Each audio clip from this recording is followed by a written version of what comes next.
All right, just about started here in this second half. Joe Vasile alongside Mark and Sarah.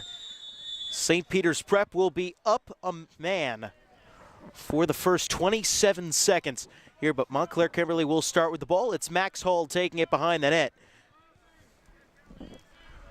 Montclair Kimberly, and they'll just take their time trying to kill off the rest of this situation where they are a man down. The rain's starting to come down a little bit harder than it has at any time so far in this game. Hall's done a nice job for Kimberly on winning faceoffs and scooping up ground balls, and he dishes over to Dan Giannis.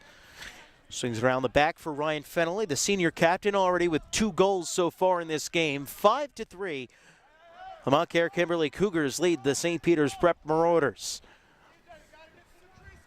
Here from Keenan Field on the campus of St. Peter's Prep. Giannis will now feed it out back. Strain's got it. Gives back to Hall. Back to Strain. Fires a shot that goes wide and out of bounds. And it'll still be Montclair Kimberly balls. They were closest to the end line. It'll be scooped up by Tommy Fusco, another captain who also has 2 goals on the game today. The leading assist man for Montclair Kimberly. He gives up top. Shot and a score for Ryan Fennelly. Ryan Fennelly with his 3rd goal of the game, his 8th goal in the last 2 games for Montclair Kimberly, and they have taken a 6-3 lead with 10:47 left here in this 3rd quarter. Not just a huge goal there, Joe, for Montclair Kimberly, but you also have to remember the penalty that they killed off at the beginning of the second half, which was the end of a big opportunity there for St. Peter's to make this a 1-goal game again. But instead, 2-goal swing there between the penalty kill and the goal, and it's a three-goal lead for the Cougars right now. So taking the face-off, as we've seen all game, it'll be Max Hall for Montclair Kimberly and Eric Nieves, the freshman for St. Peter's. And it's going to be one back by Nieves. Ground ball. Both teams fighting for it here, and it is going to be eventually scooped up. Well, still nobody. It's still loose. Devin Syracuse trying to scoop it up, and he ends up batting it right into the stick of Joe Strain and taken by Montclair Kimberly. Fennelly backs it out for Matt Hall up top. Substitution being run here by Montclair Kimberly. Reed Cunningham checks in.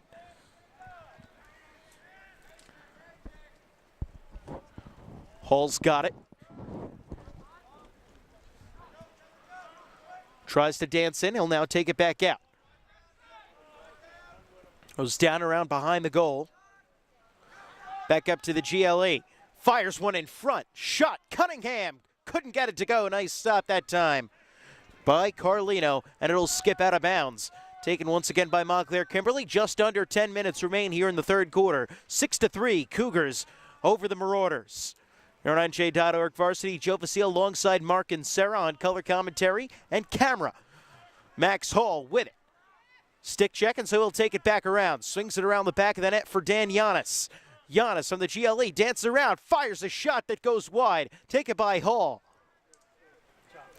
Good defense being played here by Kimberly. Shot by Hall goes out of bounds, and it'll stay MKA ball. Tommy Fusco throws it in front for a cutter, and Fennelly tried a fancy behind-the-back shot. That could not go, and now taken the other way by St. Peter's. Taken up will be Grant Hipplin. He's hacked from behind, and out comes the penalty flag, and it looks like St. Peter's will be going man up.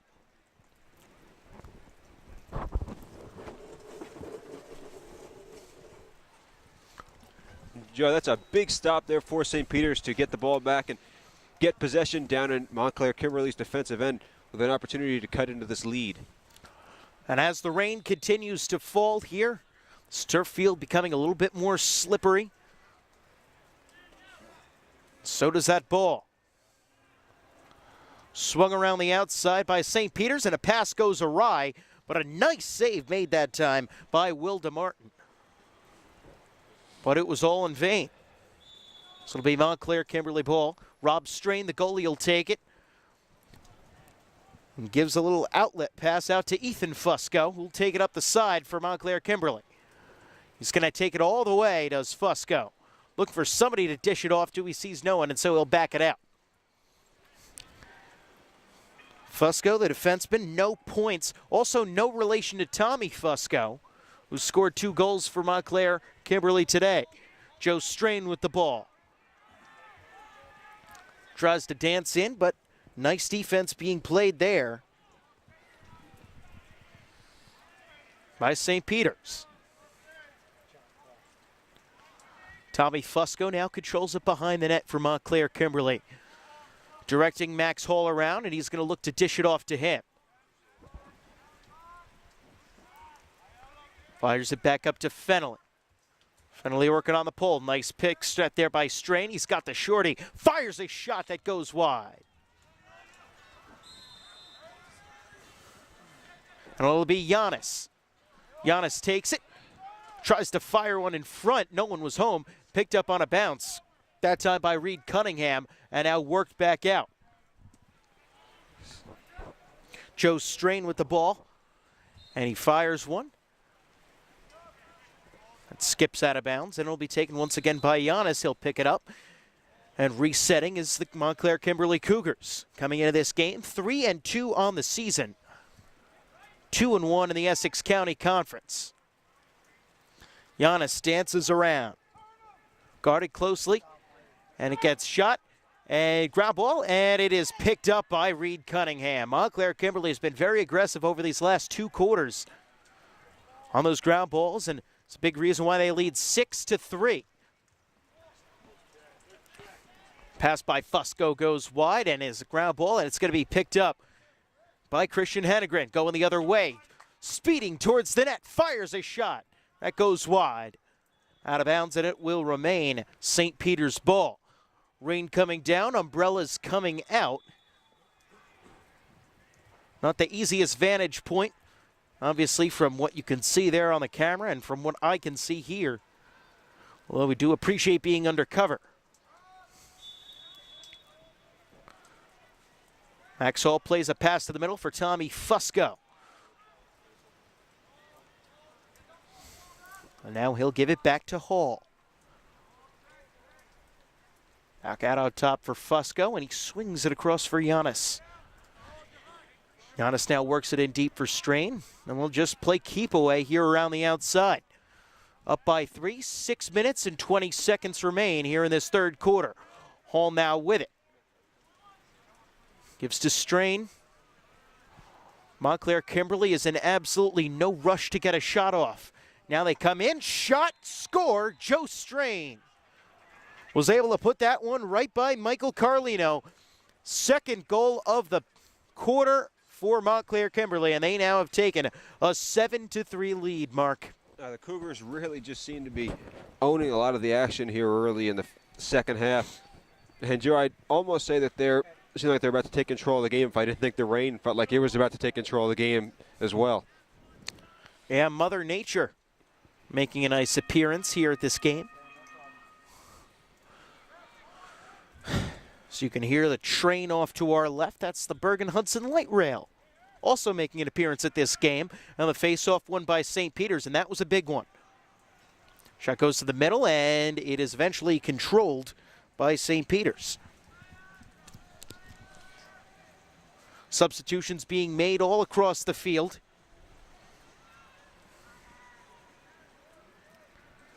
And the Marauders really in desperate need of a goal here, Joe. They can't fall behind by too many, especially with this weather, which is just going to make it all that much tougher on the offenses to score. Ball's rolled over to Alex Aiello, who's got it for St. Peter's. He now gives to Tanner Barberi. Barberi dishes to Small, got off a shot, but ended up bouncing that one, and it was easily taken away by Montclair Kimberly. Eric Zug now taking it up, the defenseman. He gives to Ryan Fennelly. Said his name quite a bit today. 3 goals. Is a pretty good reason. Fennelly and Strain, the goalie, have probably been the 2 most important players in Montclair Kimberly's attack. Montclair Kimberly's, the way they've played this afternoon, Joe. Between Strain's great defense and Fennelly's offense, it's been a fantastic combination for the Cougars. Fennelly fired an errant pass that time, chased down by Max Hall right before it went out of bounds. So the Cougars will maintain the ball. Fennelly sets a screen. And now we'll get the ball and dish it to Tommy Fusco. Montclair just likes to work it around the outside. Fusco tapping in, gives up to Fennelly. Fennelly thought about taking a quick shot, but eventually pulled it right back.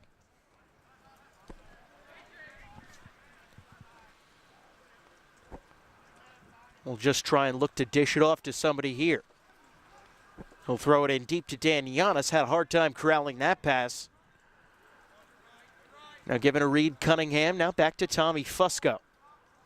Max Hall. Seems like we're saying the same 5 names over and over again. That's because we are. And just swinging it around the outside very deliberately. Not entirely a lot of action. Now working in for a shot is Joe Strain. And it's going to go out of bounds, and it looked like it was last touched by Montclair Kimberly, and so it'll be prep ball. Finally, at least a little bit of action there on that possession. 3:44 left here in the third quarter. Michael Carlino, the goalie, in possession of the ball. Seen him airmail a couple of outlet passes today, and that's not necessarily a great one there. This is going to be taken away by Dan Giannis and Montclair Kimberly.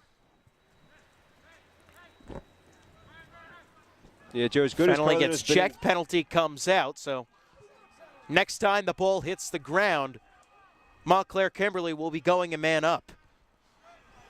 Not entirely sure how much of Fennelly falling down was due to the check and how much of it was due to the rain. Hall with the ball across the GLE, throws it in front, it hits the ground, and we're going to get the penalty now on St. Peter's. They'll be going a man down. And boy, at a very inopportune time, already trailing by 4 with just under 3 minutes to go here in this third quarter. We thank you for tuning in on NJ.org Varsity. Remember to follow us on Twitter at NJ.org Varsity. Like us on Facebook, the page NJ.org Varsity. And, of course, if you're watching this on our YouTube channel, NJ Newsfeed, click the subscribe button and you'll get all of our newest videos as soon as they are available. Joe Vasile here alongside Mark and Sarah on a rainy, somewhat chilly early April afternoon here in Jersey City. Montclair Kimberly Cougars 7, St. Peter's Marauders 3. We also apologize for some of our equipment getting in the way. Shot by Max Hall and a nice save by Carlino.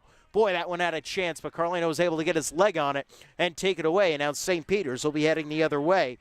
Jimmy Tonello with the ball. Being worked on by Tommy Fusco. Aggressive play here by Montclair Kimberly, and an ambitious pass goes long and taken by Tanner Barberi along the sideline. He gives to Will DeMartin. DeMartin in front to Hedengren. And the ball gets knocked out. There's a scrum for it. Can't exactly see what's going on, but now it's going to be taken by Eric Zug and Montclair Kimberly, and we're going to have a whistle.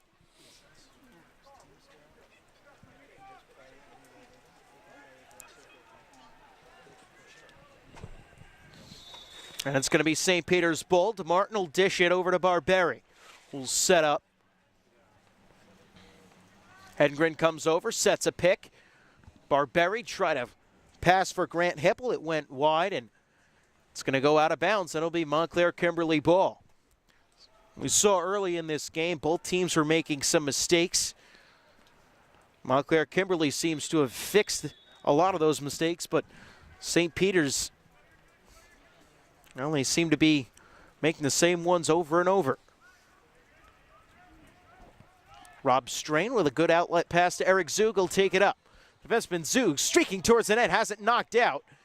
And it's going to be taken by Carlino, who's been, considering the circumstances, not too bad today for St. Peter's. Which I suppose is saying something. Will DeMartin with the ball. Working in towards the net. Fires a pass. Hedengren shot.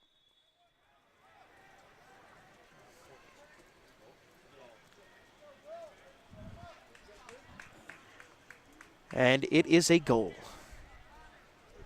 You like how I built the suspense there, Mark, by waiting 30 seconds to actually call that one a goal. Absolutely. I was waiting with bated breath.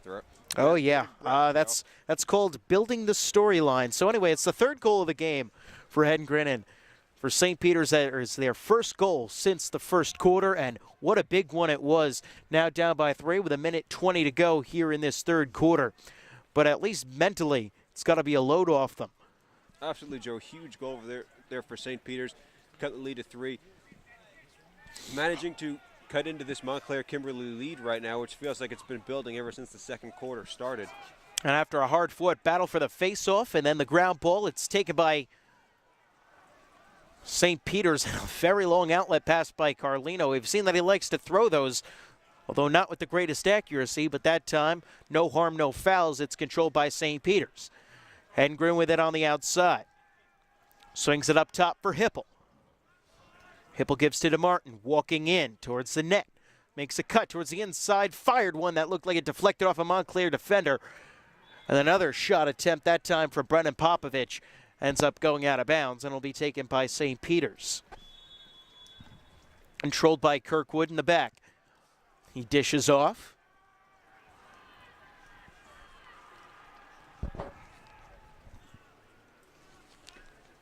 And it's Hedengren with it. Ball skips onto the field down here on the near side. Shot taken long range by Barbarian. I believe that one did go in. And so just like that, within the last minute and 2 seconds, 2 goals for St. Peter's, and they are right back in this one, 7-5. And the Marauders have set this up to make a game of it in the fourth quarter. 2 goals here. And as Joe said, about a minute. And just like that, it goes from a 4-goal game to a 2-goal game. And by my count for Tanner Barberi, that's his 20th point on the season here in the 6th game for St. Peter's. Face-off's going to be won by Joe Strain, who was taking the face-off in Max Hall's place for Montclair Kimberly. Montclair Kimberly doesn't really sub out as many guys as you'll see St. Peter's do. They're a very small school. And a whistle, and it's going to be St. Peter's ball. Good defense being played that time by Paul Renzetti.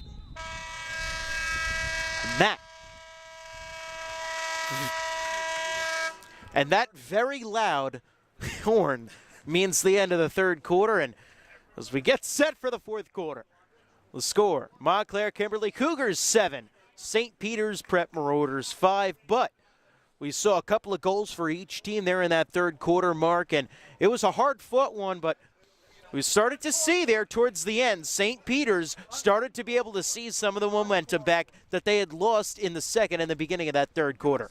You're absolutely right, Joe. That was as good as St. Peter's has looked since that first quarter. Looked like they had control of the game, control of the action there. They had Montclair Kimberly back on their heels, and they're able to gain some momentum as we head into the final period. Down by 4 going into the final period would have been a tall order, but down by just 2 is something that any team can accomplish. Anything can happen as we go into the final quarter. So